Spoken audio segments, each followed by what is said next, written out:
interventions would not fix the problem of falls within the hospital. What was decided was that an absence of appropriate education among existing staff. According to a recent study, approximately 92% of all inpatient falls are deemed preventable.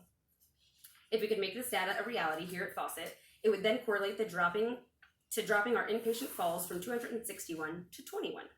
Our plan to accomplish this is a fall prevention program centered on re-education. When picking goals to accomplish or things to change in any business setting, even in healthcare, it is important to look into the drivers or indicators that would make this change. Valuable to the business at hand. Typically, there are 4 drivers to consider when making a change. These drivers are the financial implications, customer satisfaction, organizational growth and development, and processes needed to accomplish the goal. When addressing the financial implications, there's a lot of quantitative data to support the necessity of improvement. Approximately 31.7% of inpatient falls nationwide result in some type of minor or major injury that the hospital is then responsible for paying for. When a patient is injured, the average cost that the hospital will be paying for that patient, one patient, is $14,000. Now, we take this, there's an extra zero in there, so I'm not 14,000, 140,000, one of those two. Now, we will take this and apply it to our hospital's specific data. Out of our 261 falls, 83 of our patients will be injured in some way, and if that was accurate, then we'll be paying $1,162,000 in treating potentially preventable problems. If anyone's keeping track and quick at math, that is the equivalent of hiring 33 full-time PCTs. 33. We could use those. Next is customer satisfaction. This one is exceptionally simple. The safer our hospital is, the more our patients and their loved ones will trust us with their care. While in the hospital, they might not necessarily appreciate the bed alarm that they might not believe they require. But if we can reduce fall rates and speak to that reduction of our fall program, I believe that they will become more satisfied with their care. Then we have organizational growth and development. Not only will decreasing fall rates look better on our yearly scores, increasing patient safety and save the hospital a large amount of money, but it will also help to change the culture of the hospital.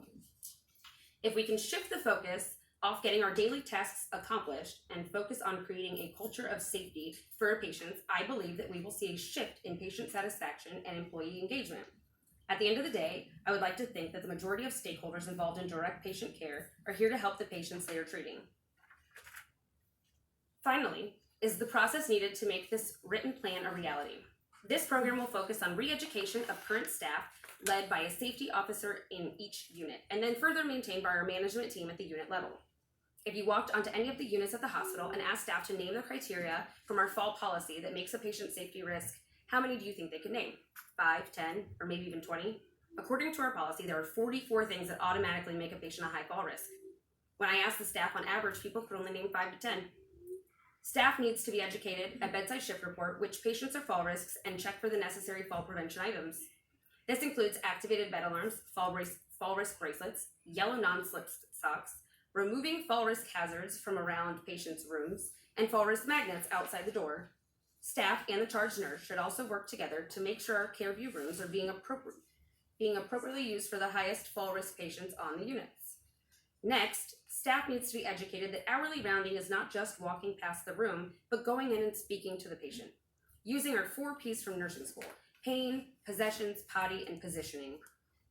Charge nurses should be printing off the chart audit on high fall risk patients and give it to the PCTs to double check all of their patients. They sign the report and give it back to the charge nurse. Patients also should be ambulated 3 times a day, using appropriate patient-specific equipment like walkers and gait belts. Furthermore, staff could benefit from re-education by physical therapy and occupational therapy on the use of equipment like lifts, gait belts, and walkers. To ensure that all of these things are being done, floor audits should be completed bi-monthly by fall risk champions, management, or the quality and safety department. The frequency of this could be readjusted as fall risk rates decrease on the units. Currently, we utilize mock codes, but we could also have mock safety drills. For example, sending CareView alerts and seeing how long it takes staff to respond to a safety alert or a bed alarm on a unit. Finally, we need to reinforce the necessity of no pass zones for call lights in the hallway. The quicker these are answered, the more often we check on our patients, the less likely a patient will be to fall. I believe that if all of these measures are put into place, we could see significant decreases in the fall rates of our patients.